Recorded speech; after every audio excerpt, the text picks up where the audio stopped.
Bhogapuram airport విషయంలో CM Chandrababu credit చోరీ చేశారంటూ ఎమ్మెల్సీ దువ్వాడ శ్రీనివాస్ మండిపడ్డారు. వైసీపీ హయాంలోనే అన్ని అనుమతులు పూర్తయ్యాయని, కానీ కూటమి ప్రభుత్వం ఇదంతా తామే చేశామంటూ గొప్పలు చెప్పుకోవటం సిగ్గుచేటన్నారు.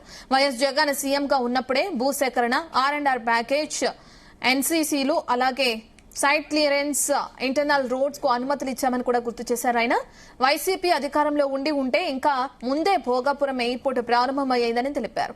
కరోనా లాంటి కష్టకాలంలో సైతం భోగాపురం అంతర్జాతీయ విమానాశ్రయ పనుల కోసం నిధులు కేటాయించిన ఘనత జగన్ కు దక్కుతుందని ఎమ్మెల్సీ దువ్వాడ శ్రీనివాస్ అన్నారు. జరిగింది అందులో GMR వారికి ఆ టెండర్స్ కైవసం చేసుకోవడం జరిగింది. అయిపోయింది కదా పుణ్యకాలం. 2019 ఫిబ్రవరి 14న చంద్రబాబు నాయుడు గారు దిబ్బలపాలెం అన్నటువంటి వేరే ఒక గ్రామంలో శంకుస్థాపన చేసేసినారు. అంటే ఏంటి, ఇలాంటి శంకుస్థాపనల కోసం కొన్ని వేల శిలాఫలకాలు 2019లో వేయటం జరిగింది. అందులో భోగాపురం ఇంటర్నేషనల్ ఎయిర్పోర్ట్ కూడా ఓ శిలాఫలకం అయిపోయింది. 2019కి ప్రభుత్వం మారింది. జగన్మోహన్ రెడ్డి గారు ముఖ్యమంత్రి అయ్యారు.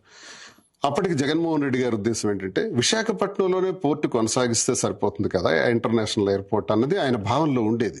మరి భోగాపురం షిఫ్ట్ చేస్తే ఇదంతా అనువైన ప్రదేశమా కాదా, ఇది డిస్టెన్స్ ఇవన్నీ చూసుకుంటే సరిపోతుందా లేదన్న ఆలోచనలో ఉన్నటువంటి పరిస్థితుల్లో విశాఖపట్నం కన్నా మళ్ళీ ఇక్కడే పెడితే బాగుంటుంది, ఎలాగూ ప్రారంభించారు కాబట్టి దీన్ని నేను పూర్తి చేసిస్తాను అన్నటువంటి ఉద్దేశంతో ఆయన ఆలోచనలో భాగంగా ఈలోగా కరోనా వచ్చింది.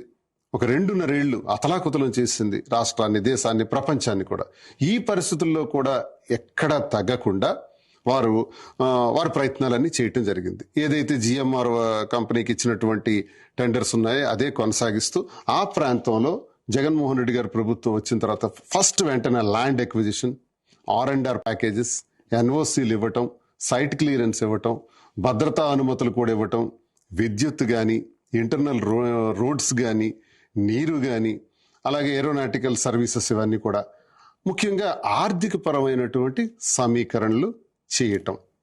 నిర్వాసిత గ్రామాలు ఏవైతే 4-5 ఉన్నాయో ఆ నిర్వాసిత గ్రామాలన్నిటికి కూడా వెంటనే భూసేకరణ చేసి ఒక 967 కోట్ల రూపాయలు శాంక్షన్ చేసి వాళ్ళకి R&R ప్యాకేజెస్ అన్ని అమలు చేసి ఇన్ఫ్రాస్ట్రక్చర్ నిర్మాణం కోసం మరో 1200 కోట్ల రూపాయలు శాంక్షన్ చేసి, అంటే జగన్మోహన్ రెడ్డి గారి కాలంలో ఇంచుమించుగా 70% పూర్తయింది.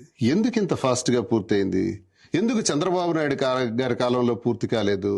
చంద్రబాబు నాయుడు గారు ఎయిర్పోర్ట్ కన్నా ఎయిర్పోర్ట్ పేరుతో ల్యాండ్ బ్యాంక్ చేసి రియల్ ఎస్టేట్ చేయాలని చూశారు. చూడటం జరిగింది. అందులో GMR వారికి ఆ టెండర్స్ కైవసం చేసుకోవటం జరిగింది. అయిపోయింది కదా పుణ్యకాలం. 2019 ఫిబ్రవరి 14న చంద్రబాబు నాయుడు గారు దిబ్బలపాలెం అన్నటువంటి వేరే ఒక గ్రామంలో శంకుస్థాపన చేసేసినారు. అంటే ఏంటి, ఇలాంటి శంకుస్థాపనల కోసం కొన్ని వేల శిలా